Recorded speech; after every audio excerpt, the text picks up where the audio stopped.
Welcome back to the Remote Access Redefined podcast. I'm your host, Nick Cavalancia from Conversational Geek.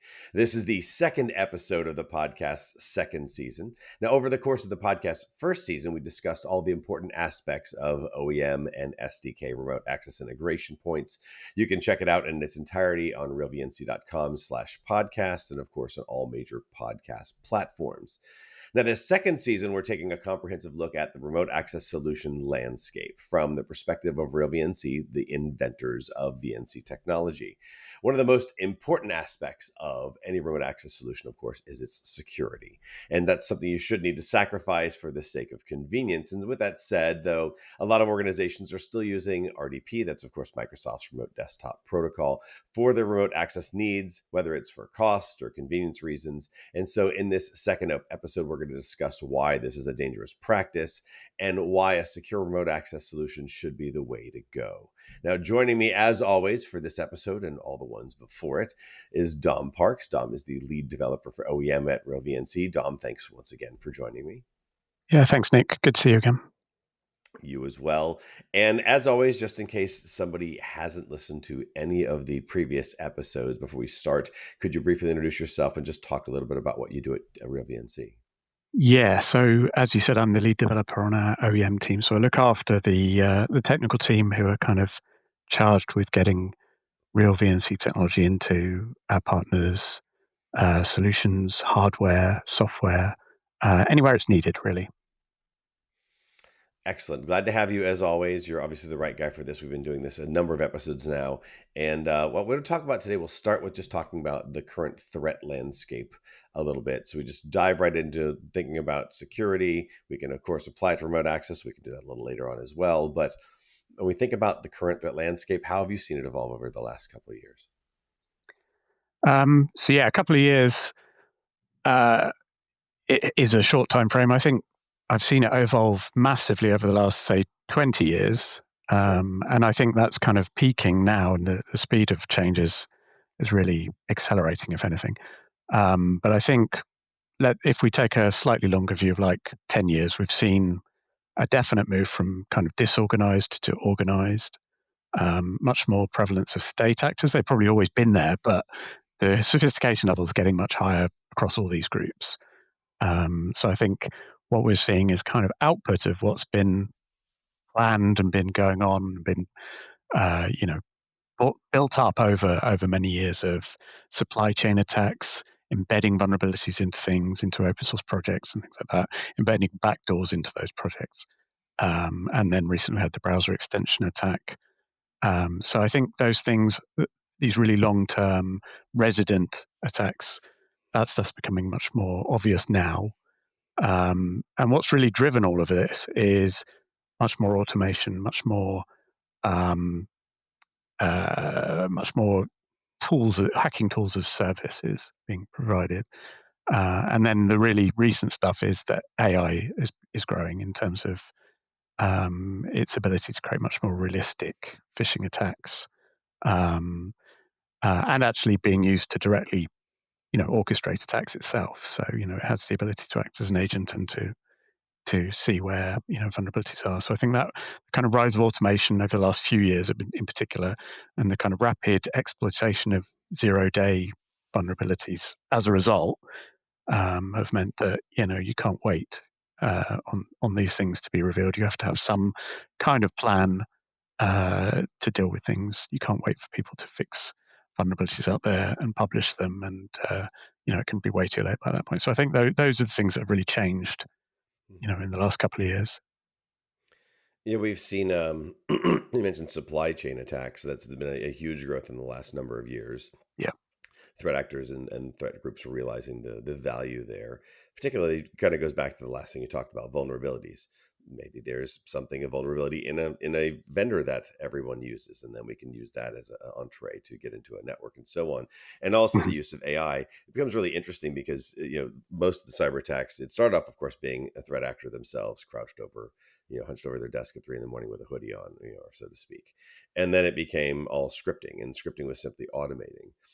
And then AI, the best example of AI's use in its most advanced, if you will, is the recent attack stopped by Anthropic, where someone was using Claude, Mhm. and Anthropic actually estimated that in that cyber attack, 80 to 90% of the tasks that were being performed as part of the attack um, were done completely autonomously by AI. So the decisions were being made. What's the next step? How should I do it? All that, as opposed to it being a script. And I mean, I've even Yeah. seen, like, even maybe a year or two ago, scripts that were running, but they would go back and they would check with AI and go, "Hey, I found this. What should I do next?" And then, of Yeah. course, the script has the script. So it's definitely advancing. Yeah. On the threat landscape with remote access, though, I found it interesting. Just prior to the pandemic, I remember looking at a bunch of industry data and remote access being externally accessible specifically, which obviously is an initial attack vector for threat actors these days still. But it was just dying the horrible death it deserved. It was almost dead. Like most organizations, like 85% of organizations weren't using it, kind of a thing. And then the pandemic happened where everybody needed remote access. And Yeah. then it just was revived, and it's ridiculous. Couple of interesting stats that I found of late. There's an organization called Coveware, and they do ransomware response. So they're the ones that will like interact with the ransomware threat actors and negotiate and things like that with them. And every quarter they put out a quarterly ransomware report. And one of the things here is they always show in their reports this same chart that gets updated every quarter. And typically the battle for first place for initial attack vector for ransomware attacks has been somewhere between phishing and remote access compromise. And for the last number of quarters, it was actually up to unknown was coming into play, as was supply chain, as was vulnerabilities, and so on. But then this past quarter, the report came out in October. They haven't done one. The next one will be in January, coming up next year. But remote access compromise is now like jumped up to 60% of the ransomware attacks that they saw. So there's a significant jump. That's just one quarter, but it's a massive jump, because typically the vying for first place was like, I'm a couple of points higher than you, and then you were a couple of points higher than me when you're thinking about, let's say, phishing and remote access compromise going back and forth, vying for first place, so to speak. And one of the other things they show is they show a couple of different MITRE ATT&CK framework um, tactics that are used. Excuse me. Yeah, I guess it is tactics. Yes, and one of them is lateral movement, and lateral movement could be done without a remote access solution, but it's typically not done. It's done with some kind of remote access solution. And there's a lot of instances where third party solutions, even Microsoft solution, is being used, and so on.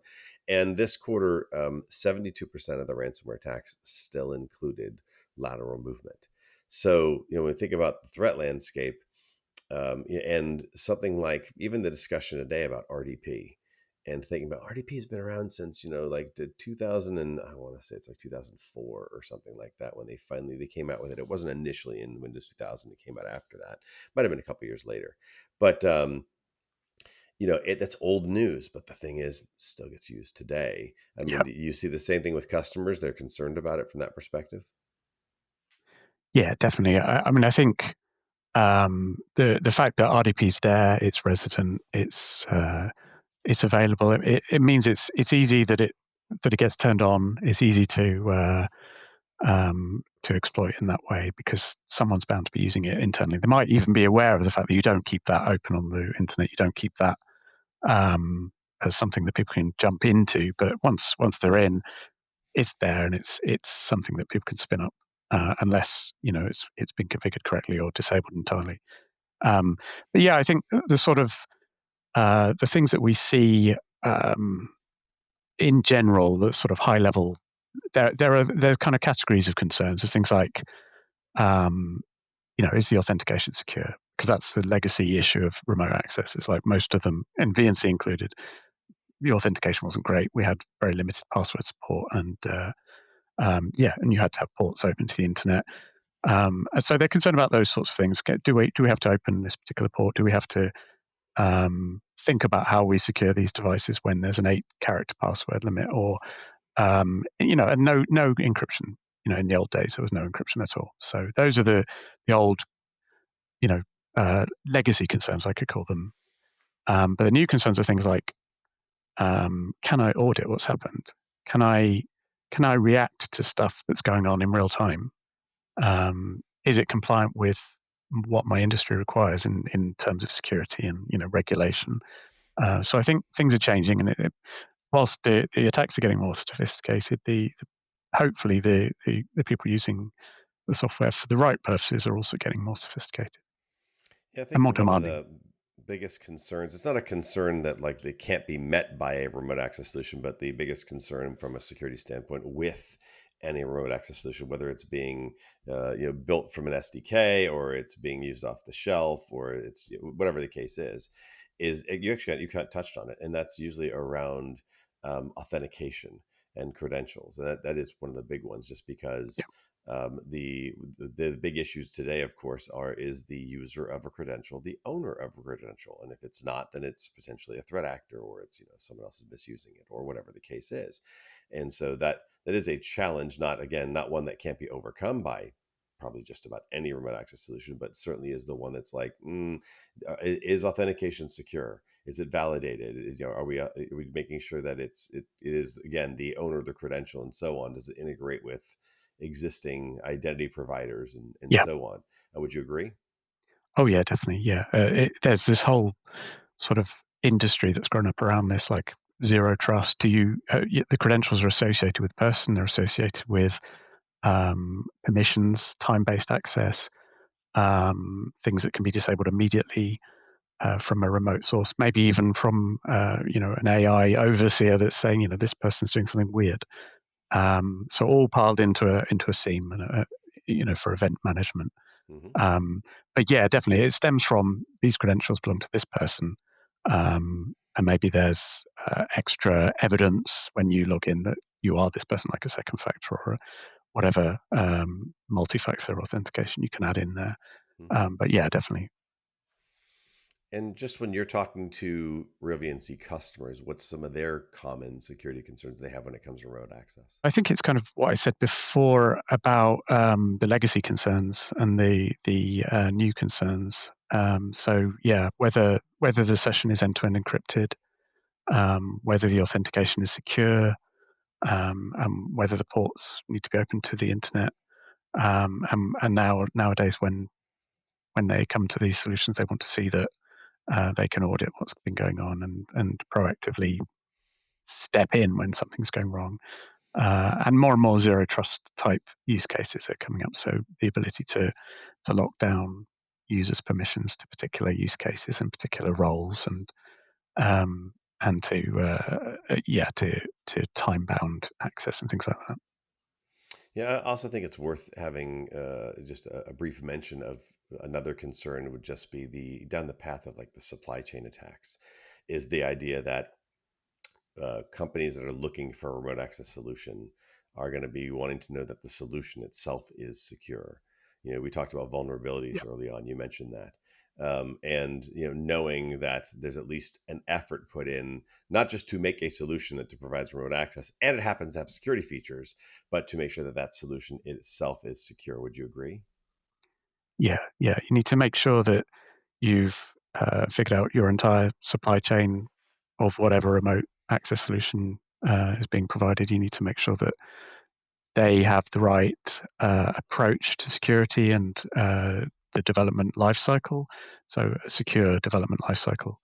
And yeah, the sorts of uh, accreditation and penetration testing and uh, things like auditing of internal systems and internal practices are kind of vital in any solution of this sort, because you're giving people the keys to um, everything potentially if you choose a compromised solution.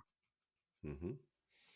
And then, do you think that customer needs have changed in response to the growing sophistication in cyber attacks, the use of AI, and so on? Has their need from a remote access solution and maybe even a need for a remote access solution changed over the last, let's say we talked about 10 years. Let's keep that time frame.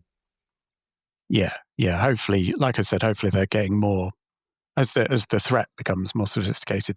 Hopefully the customers are too, and the users of the technology are becoming aware. If not through actually suffering attacks, they're reading about them, so they're aware of what's possible, and they're demanding stuff like we need real time monitoring and threat detection.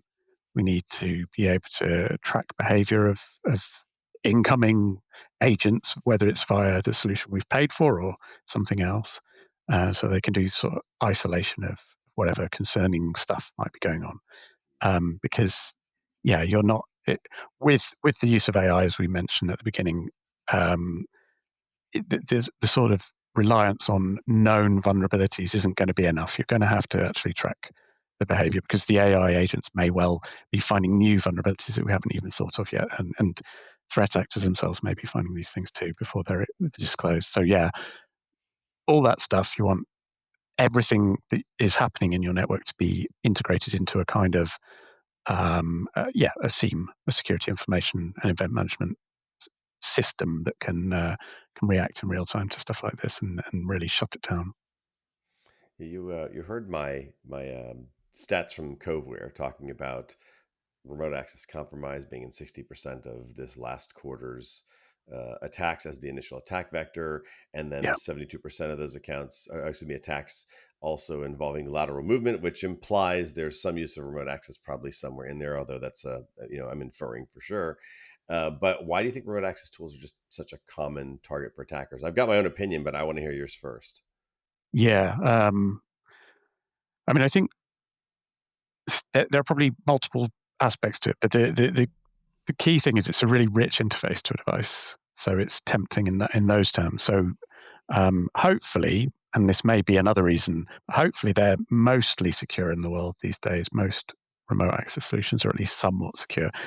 Um, that's clearly not 100% the case if they're used so prevalently in these attacks. But even if they were secure, even if they are, you know, um, fairly well locked down, there's still a really tempting target because as soon as you've got access to something like that, you have access to a desktop. You probably have some level of elevated access to that desktop as well, and you may well have, like you say, the ability to figure out exactly what known jumping off points there are between devices because you've accessed it via a particular remote access solution.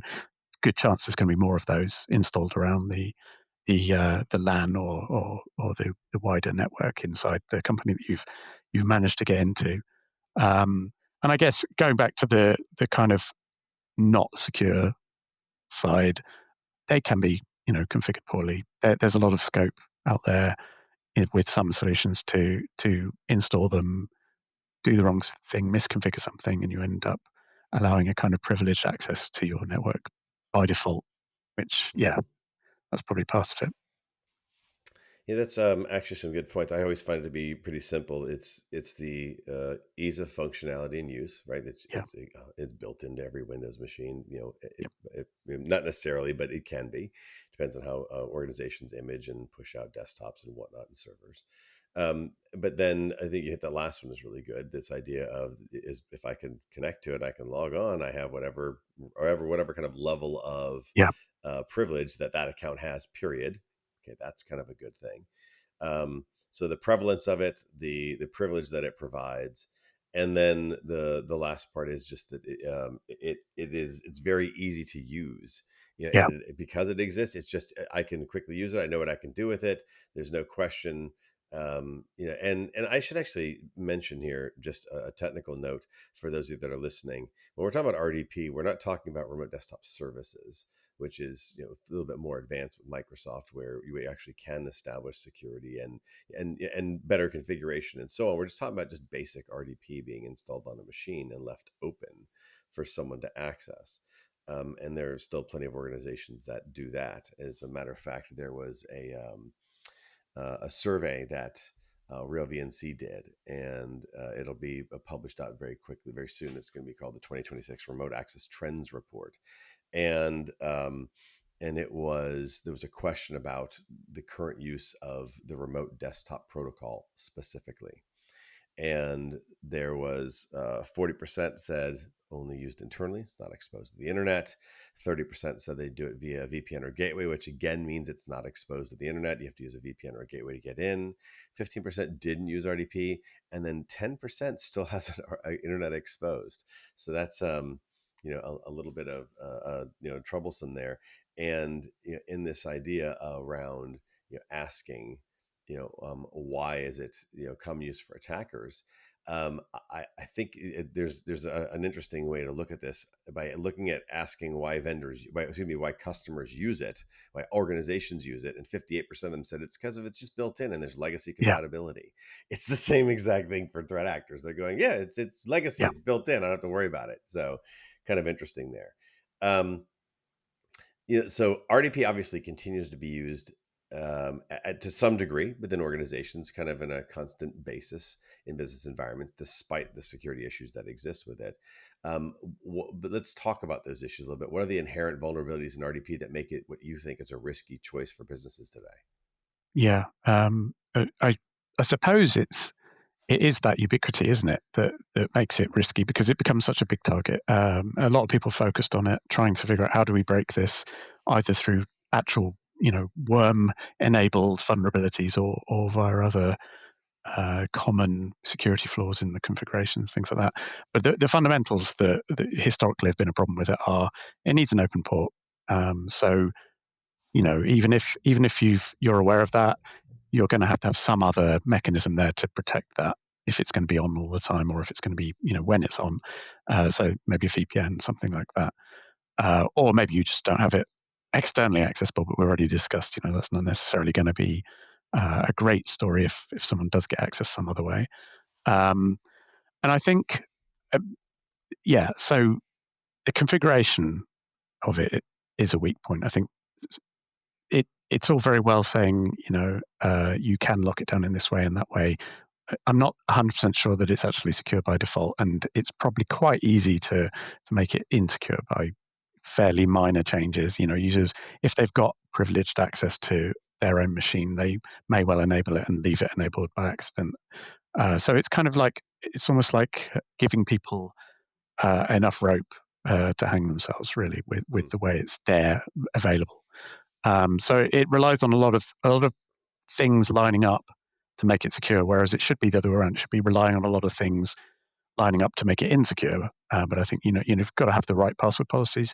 You've got to make use of the right encryption standards with it. It used to have, I think it was RC4 encryption, which is no longer anything like state of the art. It's got these well-known ports. So all of those things are the defaults. And if we can do the opposite and line up positive things as the defaults, then it's much harder to to have it seen as a dangerous tool. Yeah, just diving in maybe even a little bit deeper from a technical standpoint. Yeah. Why do you think RDP isn't built to handle the current threat landscape? Again, I've got some sort of high level, not technical answers here, but I want to talk about this from a technical perspective, and I'm going to kind of bring it back after that. Sure. Yeah. I mean, I think a lot of my points on this are probably fairly high level and non-technical too, but it's for similar reasons to that VNC open source is not built to handle the current threat landscape, not built to handle the internet, because these things were built at the point at which those technologies were becoming a thing. There wasn't really an internet when VNC started, and there wasn't much of an internet when RDP was going on. And even more than that, there wasn't really a threat out there as much as there is now. So they were both technology designed for the LAN. So a lot of at least in the open source VNC, a lot of the stuff that needs to be done to secure it isn't built in. As I said before, it's kind of stuff that you need to make sure you've done. It's not there by default. You have to add external mechanisms, either in Windows or in separate solutions. So it's really not there. So you need to add your own. You need to make sure you've got the right encryption. You need to add your own port security. You need to maybe add multi-factor authentication or I think for RDP, you can add network level authentication.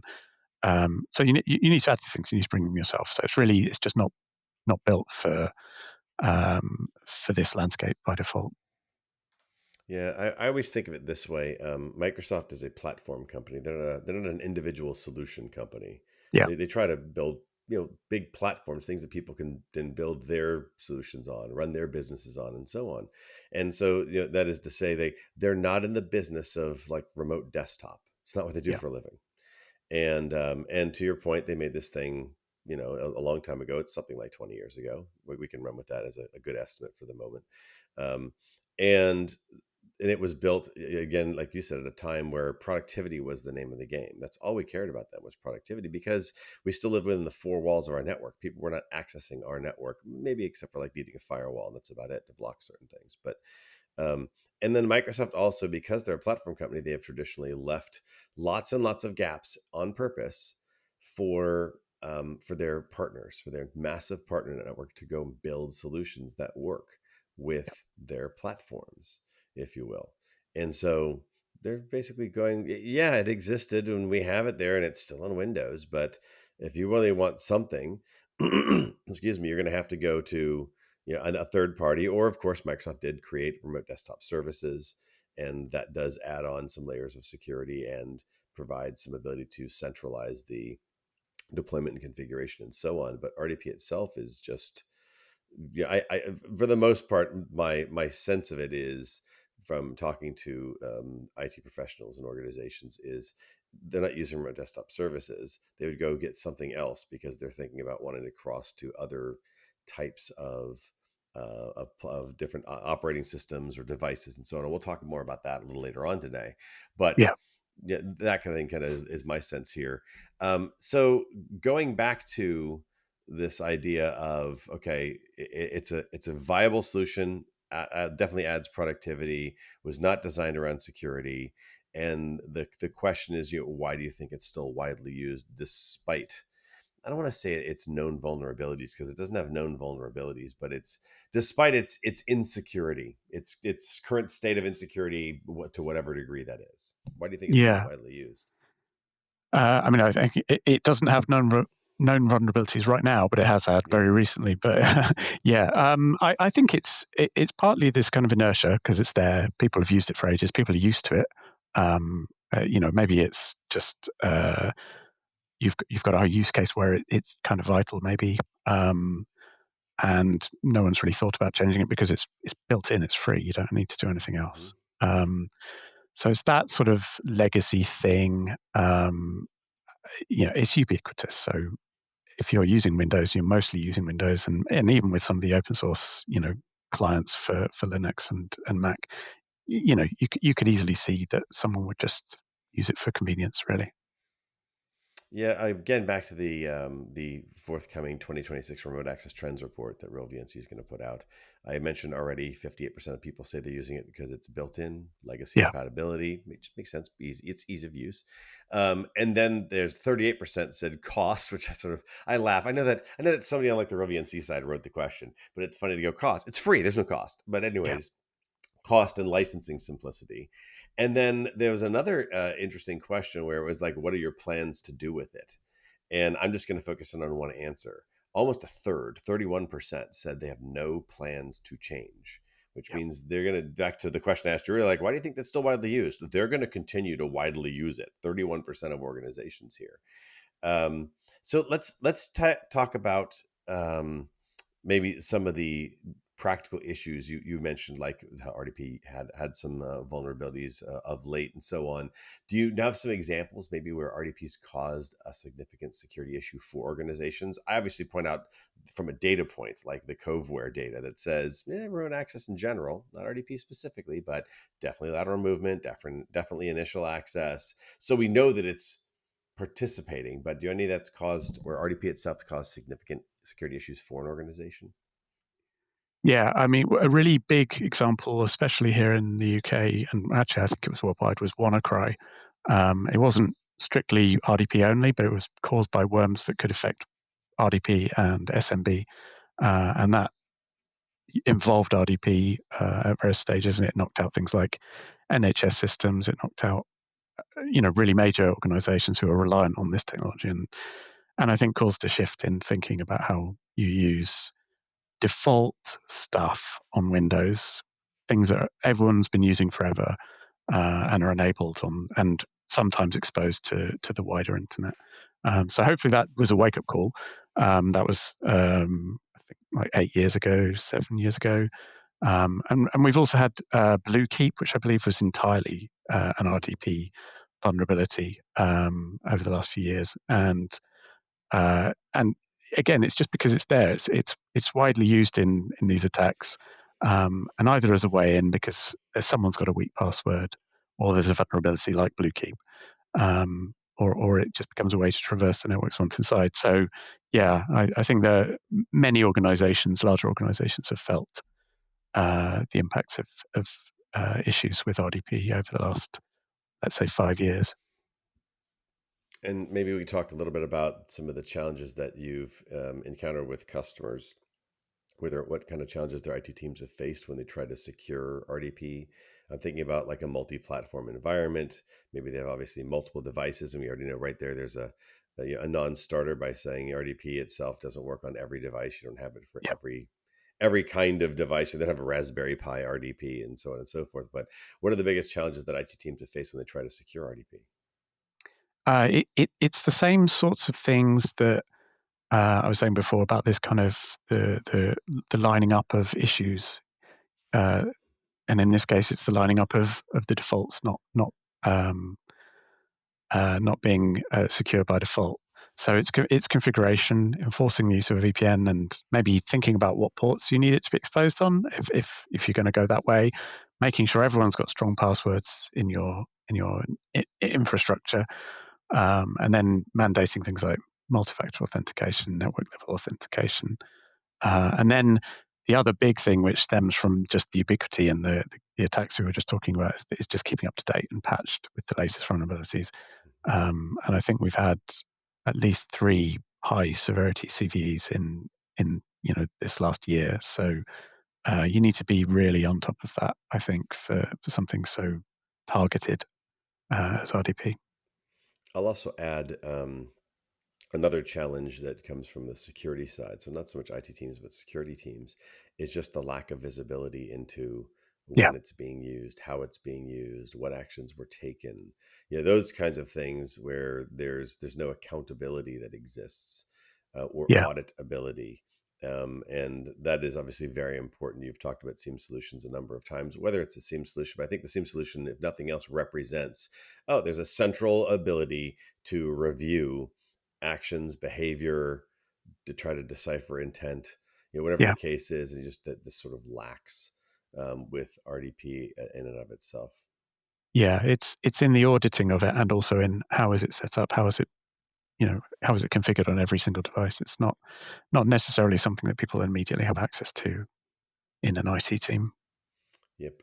Let's shift gears and talk a little bit about RealVNC Connect.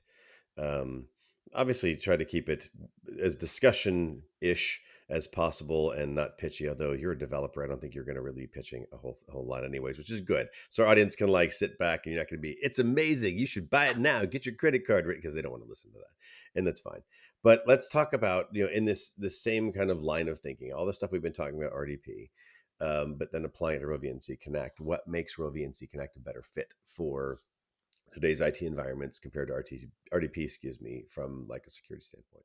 Yeah, yeah. I mean, there are loads of reasons, putting my sales hat on, loads of reasons that aren't security related. But yeah, I mean, actually, just one thing from that pile of really good reasons to use Connect is that we're actually, for most use cases, we're actually accessing the console rather than a virtual desktop with an RDP, which is kind of more useful in many cases for IT support, especially. But yeah, I mean, RealVNC, because it grew out of VNC, it was the same original creators of VNC, and we have some of the same legacy issues, or we had some of the same legacy issues. But RealVNC's reason for existing was to create like an enterprise version of the insecure open source VNC and do a kind of ground up rewrite of that with modern end-to-end encryption and the enterprise authentication, multi-factor authentication, all that stuff all built in. So I think that just that rewrite, that ground up rewrite, makes it a much better fit. It's targeted at that sort of use case. It's since those early days of real VNC and having the basics of enterprise stuff like the encryption. We've also added things like cloud brokered connections, which really resolve that issue of what are we opening up to the internet. You don't need to maintain an open port on each machine any longer, and you can control that, audit that through our portal. You can take a look at exactly which users have done what, and you can give those users permissions based on their roles as well. So I think it's just a world apart in terms of the intent behind what we've built. Is much more aimed at the enterprise there. And you obviously talked about it a number of times in this last answer about it being this sort of an enterprise version based on the original protocol. How Yeah. do you think RealVNC Connect's design tries to address those challenges, like the modern mixed IT environments? How are you addressing those challenges? Yeah. Well, I mean, VNC's always been really highly cross-platform. It's always been like a really lightweight, highly scalable, adaptive protocol that's aimed at it's aimed at getting pixels from one screen to another as efficiently as possible and in a lightweight way as possible. And I think we've kept that fundamental ethos throughout. We've not drifted too far from that original world. So you can still use this one solution, this one real VNC solution with viewers and servers all combined, if you prefer, for a wide range of uses and a wide range of devices, more importantly. But yeah, so it really does scale quite nicely for whatever you're trying to do with it. Yeah. So let's talk a little bit about the idea of vendor lock-in and avoiding that. There was some data points in the report here where I'm going to see if I can find this real quick. I'm cheating and looking at my notes here. Talked about no plans to change, but there was a note I remember seeing in here that there was something about vendor lock-in that they liked and got away Mhm. from. Where was that at? Oh, does RDP create vendor lock-in? And 48% said they agreed. I'm not really sure I agree with all those agrees because it's a free product. You're not locked into anything. It's not like you paid it and you have a license for 3 years, or whatever. But it does add to the whole, like, you're going to stay with Microsoft. Yeah. But I think to your point, when you talk about, RealVNC Connect helping scale an organization, um, it certainly does start meeting the needs around the, okay, we don't just have Windows machines, we have some Macs, we have other kinds of mobile devices, and we have other kinds of IoT devices, all those things we need to somehow remotely access and support. And therein lies the entirety of what IT is expected to take care of. And so let's just talk about it from a standpoint, though, because if they use a solution like RealVNC Connect, how does RealVNC help businesses avoid vendor lock-in? How does it improve interoperability between platforms? What's your thoughts about that? Yeah. I mean, we've always been a platform agnostic bit of software solution, and we're still interoperable with the Open VNC standard. So if you really needed to, support those as well, you can do that. So we're not forcing people into a particular OS ecosystem. And I think the sort of benefit of being able to manage all of those devices that you might have, and also the devices you might have in the future as well. So you may be a Windows house right now, but things change. You might need to have remote support to your customers, or sorry, your staff's iPhones or your staff's Android devices as well. And Real VNC allows that to be all conducted from one solution. You don't have to. Oh, we're connecting to a Windows machine here. We need to use RDP. We're connecting to a Linux, so let's use VNC or whatever. That I think that really does avoid any kind of at least OS vendor lock-in. Yeah. And I want to shift to a slightly different line of questions, just really focusing on kind of the future a little bit here. And then we can start with maybe what are the must-have features for a secure remote access solution as we look into 2026? Yeah. I think for me, it's going to be a bit of a retread of some of the stuff I've already said, probably said in many of our conversations. But I think it's you have to choose a solution that, if you want security, that doesn't trust the environment in which it's connecting. And this has been a failing of not just um, solutions that don't have cryptography, but solutions that don't have end-to-end cryptography. Maybe they have a jumping off point that's actually in the cloud somewhere, and they, enables nice functionality, maybe, but it's a point of vulnerability for you, because whatever solution you've bought needs to be, you know, absolutely secure forever, basically. And these sorts of non-end-to-end encrypted solutions just aren't good enough, really. And I think not directly exposing anything to the internet would be a good way to proceed as well. So some form of cloud brokering, but not cloud brokering that the clients making the connection have to trust in any way beyond just allowing them to make the connection. Um, and then I think the final must-have that's just growing, all the time right now is this management side of it. Knowing what's going on with your solution, knowing who's using it, how they're using it, auditing it, repudiation, making sure that you can see what's gone wrong if something has gone wrong and react to it really quickly. So it's that sort of auditability, I suppose. Yeah, I see it as two parts. The first part is being able to granularly define what people can do so that privilege Yeah, doesn't get misused, privilege isn't needlessly granted. And that can be things from like, who can actually remote access this particular system in the first place, and then also defining whether or not they can exercise elevated privileges across that connection, things like that. And that's sort of the proactive, get it all set up properly side. And then the other side is the thing you just mentioned, which is the after the fact. Okay, do we have yeah, visibility? Can we actually see what people did, and so on? In the spirit of the conversation today, what are some of the things you think that IT teams, like, what are the key questions they should be asking when they're evaluating a remote access solution? yeah. The key one obviously is, can it support what you need it to do? Does it support your use case? Does it scale? Does it support the range of platforms you need, now and in the future, like we said? Does it support the industry compliance that you need for your use case? Um, but I would say, going back to the uh, how are connections made? If connections are made via some sort of cloud service that is actually not end-to-end encrypted, then what is the solution's track record about breaches and vulnerabilities? And if that solution is breached, hacked, does that also expose your users to that hacker?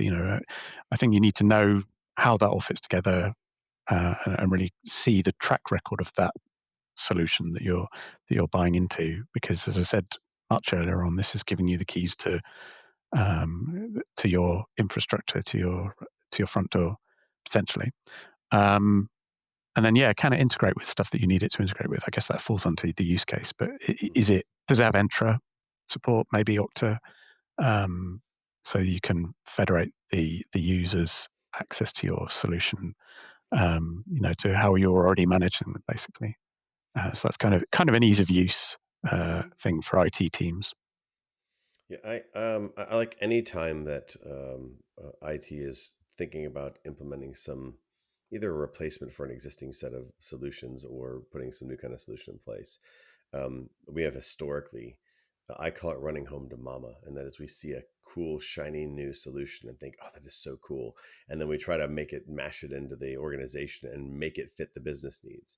And instead of talking about questions, I just think those of you that are listening, you think about your business requirements from a couple perspectives: the productivity requirements that you have for remote access solutions, Yeah, think about the manageability requirements that you have for remote access solutions, and then specifically the security requirements. Dom, you mentioned things like, what kind of encryption does it support, or does it support Entra ID? And those are tactical, in the weeds kind of things. Yes, they're all important too, but it might also be thinking about what your security goals are for an organization as a whole. And yeah, maybe you're doing things like least privilege, if not zero access, if not just in time access, those kinds of things. And you go, okay, how close to that can we get with a remote access solution.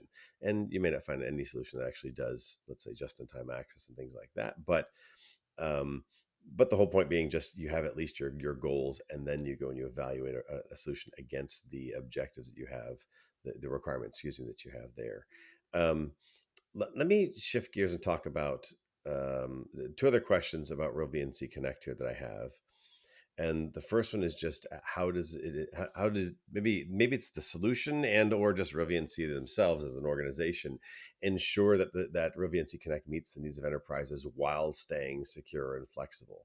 Is it, this could be a development answer, this could be just business goals, and but how does RealVNC make sure that the solution does that? Yeah, the basics of that are the secured cloud connections, not needing a VPN to marshal the two endpoints that you're connecting. We're adding in the role-based access and auditing and policy enforcement.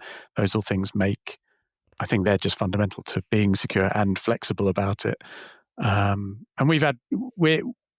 we're a highly scalable, sorry, I should say, we have a highly scalable cloud solution. So, if your business is growing, then I think we've got a lot of room to provide for cloud connectivity there. But then the actual needs of enterprises tend to be involved in things like what sorts of compliance they need to address within the organization and within their customers' use cases. So we've addressed a lot of those with things like HIPAA compliance. ISO 27001 is something that we've adopted and become accredited for. So yeah, part of our software development lifecycle is all confirmed and audited by ISO 27001. Excuse me, ISO 27001. So yeah, I think we meet that. And then you mentioned the cloud solution kind of being the key here for a lot of the scalability and long-term flexibility of the solution.